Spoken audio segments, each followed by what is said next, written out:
Hi everyone, welcome to our site Mikrotikph.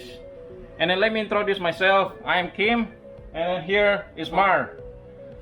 In this episode, we will introduce you our Gpen concept here.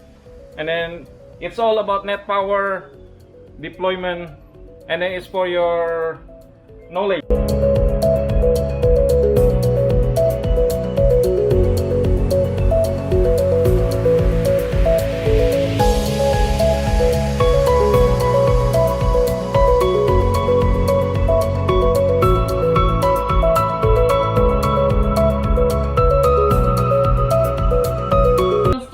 Unboxing and product familiarization with the following items. So we have the Net15 FR, and then we also have the Gpen 11, and then we also have the Gper. Pero we will not discuss more on the Gper, so maglagay tayo ng separate na introduction dito para mas maintindihan natin kung ano nagagawa niya.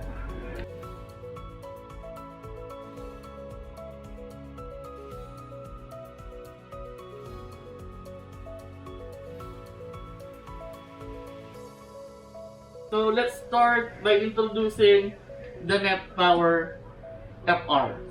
So let's start with the Net Power FR. Okay, so this one is an outdoor unit. Kaganda sa kanya, meron siyang 15 na reverse POE, and then meron siyang isang POE out, and then meron siyang dalawang SFP para sa kanyang backhaul. Okay, so ang unique sa kanya, meron siyang tatlong ways to power it up. Una ay traditional na power adapter, wherein pwede tayo gumasa sa additional cabling and solar power kasi outdoor unit nga siya. Okay.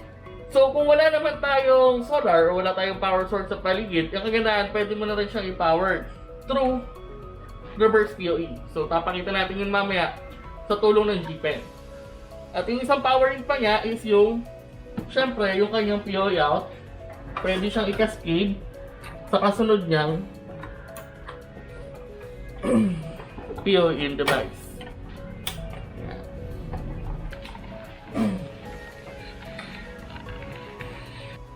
Okay, now that we know how to power up yung ating Net Power FR, paano naman natin siya malalagyan ng data? So this is traditionally router switch, although pwede natin siyang gawin as traditional switch. Okay, pwede natin siyang lagyan ng data through our data cable from our base station. Let's say ito yung ating core router. I-connect natin siya through fiber or through LAN. Okay. So kung may fiber kayo, alam naman natin yung limit ng fiber is medyo malayo compare mo sa Ethernet. But with the use of Gper, kung lalagyan natin ito ng Gper, we could reach up to 1.5 kilometers. Okay, ganun din sa site na to. Lalagyan natin yung Gper, it will reach to 1.5 kilometers. And papunta din sa subscriber niya na ipapakita natin through Gpen. Okay. So let's connect Gpen 11 now. Okay, usually yung subscribers niya is the Gpen 11, wherein this is a passive component. Yung client needs to power it on, and then directly may LAN na sila, and pwede na nag-connect sa router to have Wi-Fi or additional LAN ports. Okay. The way you connect it is through, syempre, through LAN din.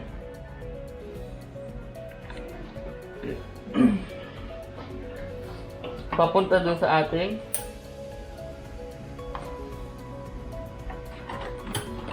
Net Power 15 FR. Okay. The good thing about this one, kung tatanggalin natin ng power source yung Net Power 15 FR, hindi pa rin siya mag-shut off. Kasi kumukuha na siya ng power from the clients. Let's say meron siyang multiple Gpen 11 clients. Dagdag pa tayo isa.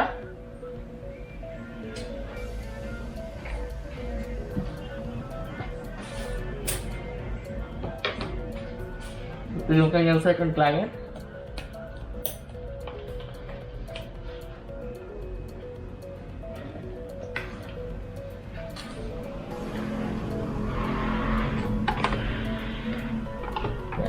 Yeah, as you can see, pareho sila nag-orange, meaning yung PoE is coming from both of the users. And kung mag-shut off yung isa, on pa rin siya, bumalik yung isa, and then shut off yung isa, stable yung ating net power. So, paano ba yung proper way ng paggamit ng PoE out ni net power FR? Okay, let's say this cable is coming from your core router, which is yung bandwidth controller natin, controller ng network lahat. And this cable, ito yung gagamitin natin for our backward powered cascade or yung PoE out ng ating net power papunta sa kabila. Paano ba dapat? PoE out ba nung net power 1 papunta doon sa net power 2? Or PoE nung last net power papunta doon sa net power 1? So let's have this scenario. Okay. So, PoE out muna nung 1 papunta kay net power 2, which is ito yung dulong-dulong switch natin. Okay?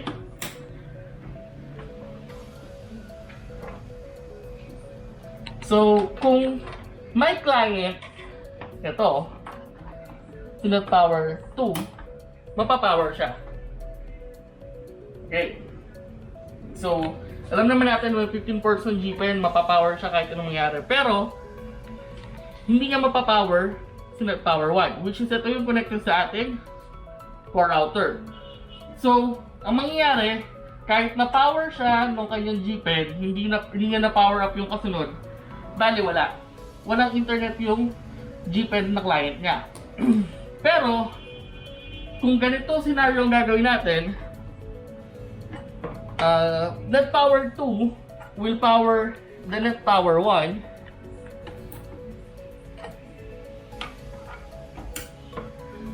Once na may client siya, mag-a-up yung net power 1, connected ka sa core router. Okay. Okay, paano naman sir kung walang client si net power 2? Pero may client si net power 1. As you can see, nag-power din siya, connected sa core router, may internet siya. So that's the proper way of using the PoE out or maximizing the PoE out. Kailangan kung sino nasa dulo, siya yung magpa-power papunta dun sa unahin natin na net power or dun sa closest net power papunta dun sa ating core router. Mark, kanina you already explained these things. Now, layman terms, layman question lang, a general question, so the netizen will know. What is the difference between Gpen and Gpon? Why Mikrotikph bring this one instead of focusing on Gpon?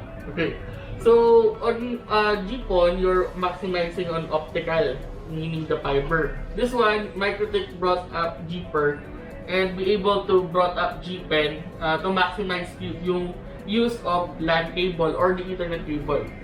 So the better the cable quality, the longer yung kanyang maaabot.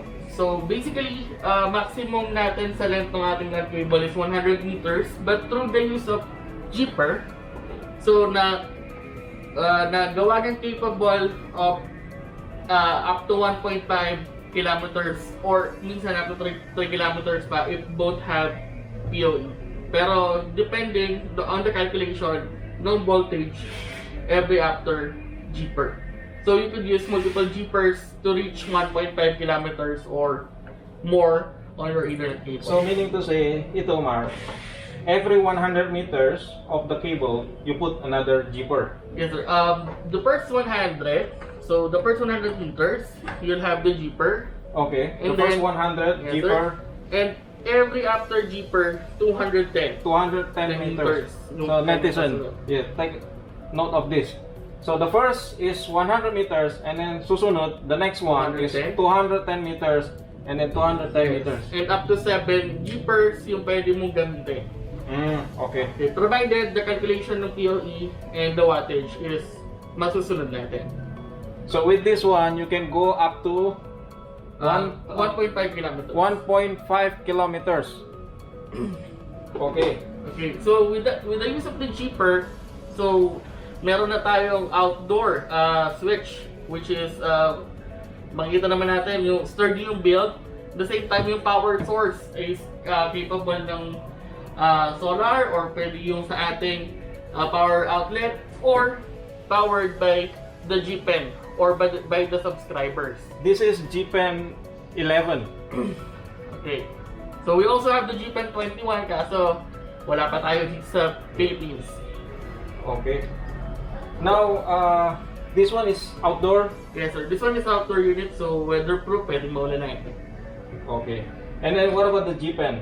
Is it possible to be installed outside or it has to be... This one has to be inside or the customer premise yung ating Gpen 11. So passive component siya, no need to configure. At the same time, may reverse PoE kaya napapower niya yung ating net power 15 FR. So kahit isang client lang yung gumagamit, mapapower niya po yung ating outside switch. And then with this one Gpen 11, how many the net power switch that it can power? Okay, by having the computation kasi 95 amperes lang yung ating this one could power up to 3 cascades. Meaning tatlong net power FR. Okay.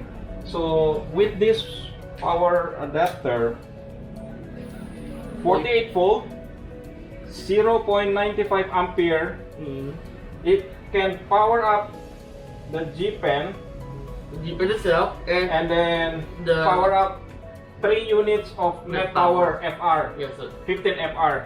Okay. Take note of that. 3 units using PoE out. Suppose kasi cascade natin na. So right now we are creating the sample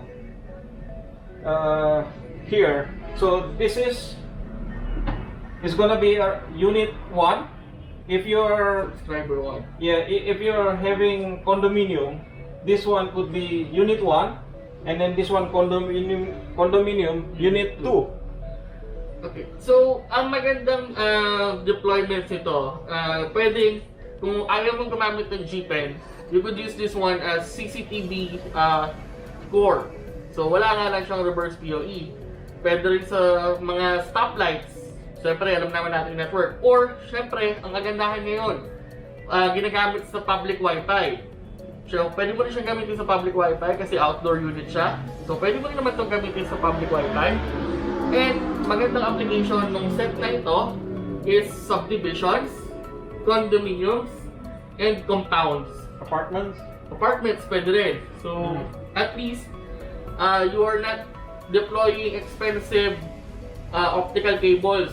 Pwede mo siyang gamitin through network cables. So, ito kailangan outdoor grade. Yes sir, mas okay Cat 6 and outdoor Cat 6 grade. outdoor grade. Okay. So, okay. Let us run through all the setup. Condominium setup, Mark. Condominium unit dito. Just assume lang ito, condominium unit 1. Unit 2, sorry. Okay, let's say this is condominium multi-story. So, let's say nasa ground floor yung ating core router. Pwedeng LAN or pwedeng fiber.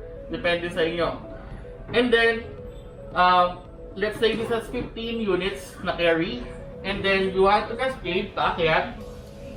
So, using Gper, 1.5 kilometers nga eh. And then, another 15 units. Okay, let's say this one, meron kayong subscriber dito. Meron din subscriber dito. Please take note on the color. The yellow is unit 1. Just assume condominium unit 1, yellow. And then, red color, condominium unit 2. Okay, so yung unit 2 is naka-Gpen siya. At the same time, LAN lang kasi yung mabibigay niya. Kung gusto mo na may Wi-Fi and additional LAN, lagay ka lang ng router doon sa dulo. Ganun din sa kabilang unit. Okay. So, as you can see, walang power na nilagay doon sa second na ating net power. And even doon sa una nating net power, walang power cable. But your subscribers is the one powering up your units. So you don't need to, sabi natin, hindi ka na magbabayad din sa condo ng for easy installation and at the same time cost cutting. Instead of using the fiber, Yeah. you will use the LAN cable. With this one, it will be more efficient compared to fiber optic. The deployment will be easier as well. What else? So, kung mahirap yung repair sa fiber cuts, dito, Splicing. yes, Tama. mas madali na This yung one, repair natin. it's just network cable, Yes. normal network cable. You don't need to splicer. This one normal And coupler lang. ang kagandahan nito, yung cost for failure hindi nasa isang point. Kasi yung normally, kapag naka-power ka na ganito, nangat-ngat ng daga, nag-brown out, wala ka ng ibang power source. With this one, Divided into divided. the condominium unit. Yes, yung kumbaga kung Subscriber. condominium unit, kung halimbawa ikaw is localized ISP, meaning isang bayan halimbawa sa Quezon is you're the localized ISP, isang portion ng Quezon is brown out, you're getting the power from sa kabilang section.